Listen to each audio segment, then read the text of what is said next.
Hello guys, I'm back. Na-miss nyo ba ako guys? Kagabi guys, andun kami sa bukid. Nagluto kami ng patatim at saka native na manok.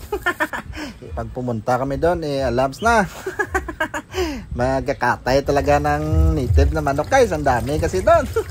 Kaya iniwa ko ng paganyan kasi ihawin namin yan. At yun guys, sa ilalim may pata ng baboy dyan.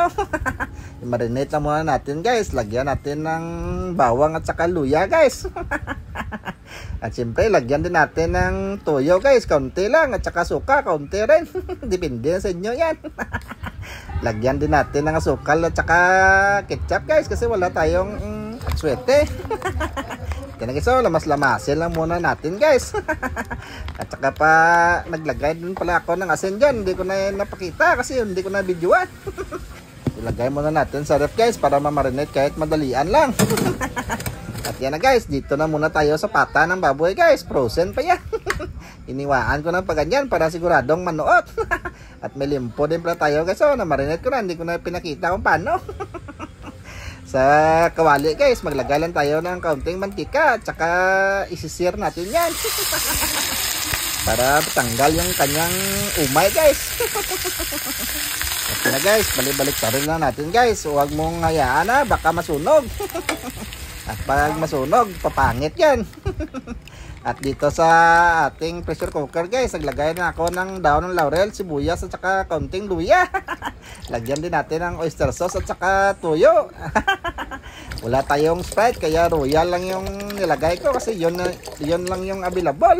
Naglagay din ako ng asukal dyan guys. Mamaya ko na ipifinishing yan. Halo-halo, na yan natin guys. At saka naglagay din pala ako ng pamintang buo guys. At yan na, ilagay na yung ating pata guys. At i-ready na yan sa ating pressure cooker. Hintayin lang muna natin na sumingaw guys. At pag ganyang sumisingaw na, magbilang na tayo ng mga 45 minutes lang guys. Para siguradong malambot yung ating pata. At maggagawa pala tayo ng sauce dyan guys. Sa ating native na manok. At saka sa ating limpo. Ayan lang yan guys. Nilagyan ko lang ng kaunting bawang yung kanyang sauce. At yan na guys, yung ating iniihaw na manok guys, sarap-sarap tignan guys.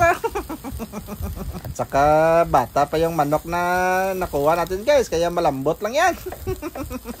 Madali lang yung luto At yan na guys, luto na rin pati yung ating limpo guys. At ito na guys, after 45 minutes, pwede mo nang nanguhin yan.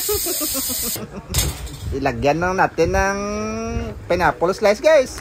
Para maganda tignan sa plating guys. At saka dagdag lasa na rin.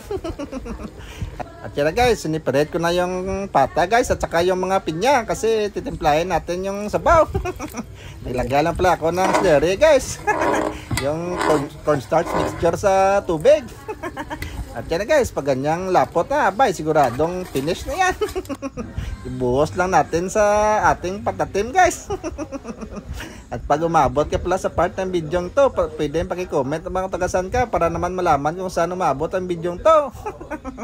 At huwag kalimutang mag-comment at mag-share At sa mga bagong followers ko pala dyan, welcome na welcome po kayo dito. At sa mga hindi pa nakapollow, pakipollow naman guys. At yan na guys, kainan time na. Saya namin magpamilya guys. Tagay muna tayo. Hindi mawawala yung tagay guys Pampagana yung kumain. At yan na guys, wala kaming ganong upuan dito. Kaya tatabi-tabi na lang kami kumakain. Ang saya namin dito. Kaya ba guys, magpamilya, saya nyo rin ba?